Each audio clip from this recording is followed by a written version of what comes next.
എന്തെല്ലാം കൊറേ ദിവസമായല്ലോ, ഒരു വിവരവും ഇല്ലല്ലോ. അത് അനു വിളിക്കുമ്പോ ഞാൻ പണീന്റെ തിരക്കില്ല, അങ്ങോട്ട് വിളിക്കണമെന്ന് വെച്ച് പിന്നെ മറന്നും പോയാനു. ഇപ്പം പണി കഴിയാൻ പോന്നേ ഉള്ളൂ. ഇതിപ്പോ മറവിയെല്ലാം ഉണ്ടല്ലേ. മറവിന്റെ എല്ലാനും പണിയുള്ളോണ്ട്. ശരി.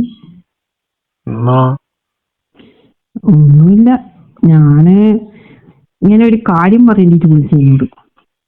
കാര്യം പറയാനാ? എന്ത് കാര്യ? അത് ഇന്നലെ ഞാനും ആ ചെറുക്കൻ്റെ പയ്യേ അവനിന്ന് എന്നെ കൂട്ടിയിട്ട് പിന്നെ ഇവിടെ അന്ന് ഹോട്ടലിൽ പോയിട്ടില്ലേ, ചായ കുടിക്കാന്നെല്ലാം പറഞ്ഞിട്ട് കറങ്ങി വരാന്നെല്ലാം പറഞ്ഞിട്ട് പോയിട്ടില്ലേ. അപ്പൊ ഇന്നലെയും എന്നോട് പറഞ്ഞ അങ്ങനെ ഒന്ന് കറങ്ങിയിട്ട് വരാ ചേച്ചി എന്ന് പറഞ്ഞിട്ട് അങ്ങനെ കൂട്ടിപ്പോയി. ഞാൻ പിന്നെ ഒറ്റയ്ക്ക് ഇരിക്കുന്നില്ല, ബോറടിച്ച് ഇതായി. നീയാണെങ്കിൽ വരുന്നുമില്ല വിളിക്കുന്നുമില്ലല്ലോ. എന്റെ കൂടെയാണെങ്കിൽ പോയി ഒന്ന് ഓന് ഡ്രൈവിങ് നല്ലോണം പഠിക്കണം എന്ന് പറഞ്ഞ് അതെല്ലാം ഓൻ തന്നെയാ ഡ്രൈവ് ചെയ്ത്. അങ്ങനെ ഒരു ഹോട്ടലിലെത്തി, ചായ കുടിച്ച്. അപ്പൊ അവൻ പറഞ്ഞ് എനക്കൊന്ന് പിന്നെ അവിടെ ഒരു മാളില്ലേ ആടെ പോണം പറഞ്ഞു. അങ്ങനെ ഞാനും പോയി. അങ്ങനെ പോയി അവൻ എന്നോട് പറഞ്ഞ് ചേച്ചി ഇങ്ങനെ കുറച്ച് ദൂരം നമുക്ക് നടക്കാം, ഇതൊന്ന് ചുറ്റി കാണാമെന്നെല്ലാം പറഞ്ഞിട്ട് കൂട്ടിപ്പോയി. അപ്പൊ ഇങ്ങനെ ചുറ്റി നടന്ന് നമ്മളിങ്ങനെ പോയി. അപ്പൊ പറഞ്ഞ് കുറച്ചും കൂടി അങ്ങോട്ടെല്ലാം പോയാൽ നല്ല ഇതുണ്ട് എന്നെല്ലാം പറഞ്ഞിട്ട് കാണിക്കേ. എനിക്ക് സ്ഥലത്തിനെ പറ്റിയൊന്നും അറിയില്ലല്ലോ. കൂട്ടിപ്പോയി നടന്ന്. അപ്പൊ കുറച്ചങ്ങോട്ട് പോയാലും പിന്നെ ഒറ്റ ആളില്ല അതിൻ്റെ ഉള്ളിൽ. ഒരു ഇതുപോലെ ഇടുങ്ങിയ സ്ഥലം. അപ്പൊ അവനോട് പറഞ്ഞു നമുക്ക് ഇതിലെക്കൂടി നടന്നിട്ടെല്ലാം വരാം, അങ്ങോട്ടെത്തുമ്പോ ആളെല്ലാം ഉണ്ടാവുന്നത് കൂട്ടി. ഞാനിങ്ങനെ നടന്നു നോക്കുമ്പോ ഒരു സ്ഥലത്ത് എത്തിയപ്പോ ഇവന്റെ സ്വഭാവം അങ്ങ് മാറി. എന്നോട് പറഞ്ഞ് ചേച്ചി അവിടെ നിക്ക്, ഞാൻ എന്റെ വയ്യ ഒന്ന് തൊട്ടോക്കി ഒന്ന് പിടിച്ച്. പറഞ്ഞ് നമുക്ക് ചേച്ചീനെ കാണുമ്പോ എനക്കൊരു എന്തോ ഒരു ഇത് തോന്നുന്നെല്ലാം പറഞ്ഞു. എനിക്ക് വയ്യ, ഓനെന്നെ ഇങ്ങനെ തൊട്ട് ഓനെങ്ങനെ വേണ്ടാതിരിക്കില്ല. പിന്നെ ഓന്റെ കണ്ണും ഇതല്ലോ കയ്യെല്ലാം പോന്നെ.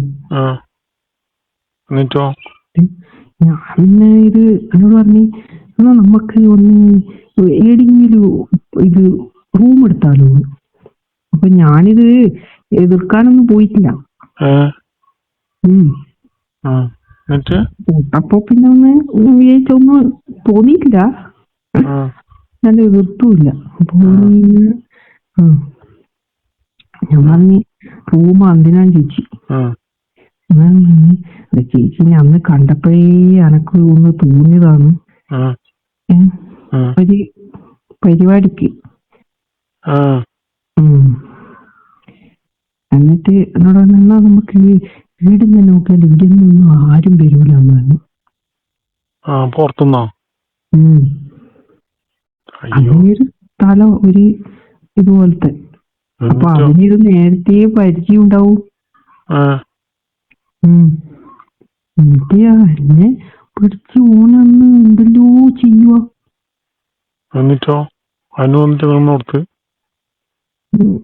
ഞാൻ കുറച്ച് സമയം നിന്ന് പിന്നെ ഞാനിത് ഇതില് അങ്ങ് പെട്ടുപോയല്ലോ. ഞാൻ എന്നിട്ട് കുറച്ച് സമയം അനങ്ങാണ്ട് നിന്നു. അടുത്തം വരെ അവന് എന്നാ ചെയ്യാന്ന്. പിന്നെ അവന് എല്ലാം മൂടിയിട്ട് എന്തോ ഇതുപോലെ എല്ലാം ഇങ്ങനെയെല്ലാം കളിച്ചപ്പോ പിന്നെ എന്നാ പറയണ്ടേ. അല്ല, എന്നിട്ട് പരിസരം മറന്നിട്ട് ആടന്ന് ചെയ്താ അതന്നെ പരിപാടി. അനു പുറത്തുനിന്നിട്ട് അനു അവനെ കൊണ്ട് കളിപ്പിച്ച. പിന്നെ ഞാനെന്താ ചെയ്യണ്ടേ? ആരും കണ്ടിട്ടുണ്ടാവൂലേ? ആരും കാണുന്നില്ല. ഇല്ല, ആരും കണ്ട അനു ഇങ്ങനെയാണെന്ന് വിചാരിക്കൂലേ? ഞാന് പിന്നെ ഓനിങ്ങനെ നീ കൊറേ ദിവസമായില്ലേ വരാത്തത്, പിന്നെ ഞാൻ എത്ര ദിവസമായി വിളിക്കുന്നു. അതിന് വന്നാ നമ്മളെവിടെയെങ്കിലും നല്ല ഒരു സ്ഥലം കണ്ടുപിടിക്കാൻ പറഞ്ഞു വിടുന്നു. ഹോട്ടലില് മറ്റോ ഹോട്ടലൊന്നും കണ്ടുപിടിച്ചിട്ടില്ല. പിന്നെ ഓനെ തൊട്ട് ഇതെല്ലാം ആക്കിയാലും പിന്നെ എനക്കും ഒന്ന് തോന്നി മതി. ഒന്നുമില്ലാനു ഇങ്ങനെയാ. ഒന്നുമില്ല. എന്നിട്ട് എങ്ങനെ ഉണ്ടേനു? ആള് സൂപ്പറാ. അപ്പൊ ഇനി നമ്മളൊന്നും വേണ്ടി വരില്ലല്ലേ? നീ വേണ്ടാന്ന് പറഞ്ഞിട്ടൊന്നുമില്ല, പക്ഷെ നീ ഇപ്പോ വരുന്നില്ലല്ലോ. ഇനിയിപ്പം തീരെ വരണ്ടല്ലോ, ഈ ആളെല്ലാം വന്നില്ലേ. ഞാൻ പറഞ്ഞിട്ടില്ലേ അനീഷേ, നീ വന്നിട്ടില്ലെങ്കിൽ ഞാൻ പിന്നെ നോക്കേണ്ടി വരുന്നു. ഇനി അനു വീട്ടിലേക്കെല്ലാം വിളിക്കുവാനാ? വിളിക്കുമോ ചോദിച്ചാല് എന്താ, നീ വന്നിട്ടില്ലെങ്കിൽ ഞാൻ വിളിക്കും ഉറപ്പായിട്ട്. ഇപ്പൊ ഒരു വണ്ടിയും 2 ഡ്രൈവറും ആയല്ലേ? ഒരു ഡ്രൈവർ പോരാ. ഇപ്പം വന്ന ഡ്രൈവറായിരിക്കും ഉഷാറ്, പുതിയ അല്ലേ? അത്രക്ക് ഉഷാറാ? നല്ലത്. അതിനുവല്ലേ അന്ന് പറഞ്ഞ അന്ന് എന്തോ കാണിച്ചു തന്നേരം നല്ല വണ്ണമുള്ളതെന്ന്. ആ വണ്ണമുള്ളതിന്റെ ഗുണം ഉണ്ടേനോ? അതില്ല, എടുക്കൂലല്ലോ. അപ്പൊ അനുവിന് ഇഷ്ടപ്പെട്ട്. എനിക്കിഷ്ടപ്പെട്ട്, സത്യം പറയാലോ. അപ്പൊ ഇനി 1 ദിവസം ഇങ്ങനെ എവിടെയെങ്കിലും കൂട്ടി പോവായിരിക്കും അല്ലേ?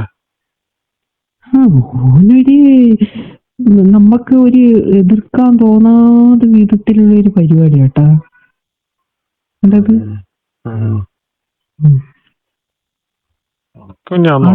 ആളെ മയക്കിയെടുക്കാൻ അറിയാം.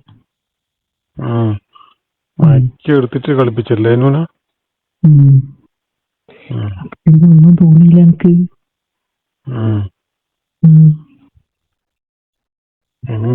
എന്നിട്ട് എന്നിട്ട് പിന്നെ ഒന്നും പറഞ്ഞിട്ടൊന്നുമില്ല അനുവോട്? എന്നോട് പറഞ്ഞ് ഞാനിനി ചേച്ചി ഇങ്ങനെ ഇടക്ക് വിളിച്ചാ വരുമോ ചോദിച്ചു. എന്നിട്ട് എന്നൊന്ന് പറഞ്ഞേ? ഞാൻ പറഞ്ഞ് പറ്റുമെങ്കിൽ ഞാൻ വരുമോ.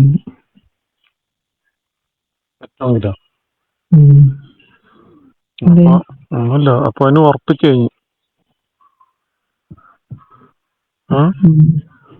ഉറപ്പിച്ച് നീ ഇനി വരുമല്ലോ. ഞാൻ വരാണ്ട് പറഞ്ഞല്ലോ, ഞാൻ ഓരോ തിരക്കായോണ്ടല്ലേ. എനിക്കിപ്പോ തിരക്ക് കൂടി വരത്തല്ലേ. അങ്ങനെ അനു വിചാരിക്കുമ്പോഴത്തെ തിരക്കായിട്ടൊന്നുമല്ല. അല്ല, ഞാൻ വിളിച്ചാലിപ്പോ ഒരു മടിയും എന്തെല്ലോ അല്ലേ കാണിക്കുന്നു, മടുത്തതുപോലെ. അങ്ങനെ മടുത്തിട്ടൊന്നുമില്ല അനു. അങ്ങനെ മടുക്കാൻ പറ്റിയ ഒരാളൊന്നല്ലല്ലോ അനു. പിന്നെന്താ നീ ഞാൻ വിളിച്ചിട്ട് വരാത്തത്? പറഞ്ഞില്ലേ, പണീന്റെ തിരക്കും, പിന്നെ ലീവാക്കാനും പറ്റുന്നില്ല. നിന്റെ തിരക്കപ്പ തീരുവോ? അത് പറയാൻ പറ്റൂല. അപ്പൊ ഞങ്ങൾക്ക് തിരക്കുള്ളപ്പോ ഞാൻ വിളിച്ചു. അനുവിനെ കള്ളത്തരത്തിൽ കൊണ്ടുപോയല്ലേ? അവൻ വിളിക്കുമ്പോ എനിക്ക് തോന്നി എന്തോ ഒരു ദുരുദ്ദേശം ഉണ്ടാവുന്നു. അനു പോയി. എനിക്ക് പോകാൻ തോന്നി. ഞാൻ പിന്നെ ഇതൊന്നും ചെയ്യണ്ടേ. ഞാൻ ആദ്യമൊന്നും അത് അവന്റെ മുമ്പിൽ പ്രകടാക്കിയിട്ടില്ല. എനക്കും എന്തേലും അനുവിന് അന്നേ ആഗ്രഹമില്ല അവനെ കണ്ടേരി. എനിക്ക് തോന്നിയില്ല അനുവിന്റെ വർത്താനത്തില്. എന്തേ? അനുവിന് അവനെ വല്ലാണ്ട് ഇഷ്ടപ്പെട്ടിരുന്നു. അവന് ഇഷ്ടപ്പെടാ, നല്ല പയ്യനാ. ഞാൻ പണിയെടുക്കുന്നുണ്ട്, അത് കഴിഞ്ഞിട്ട് ഞാൻ പയ്യെ വിളിക്കാം. എന്തേ? പണി ആളുണ്ട്. തിരക്കായിരിക്കും അല്ലേ? കുറച്ച്. ആ എന്നാ പിന്നെ ശരി.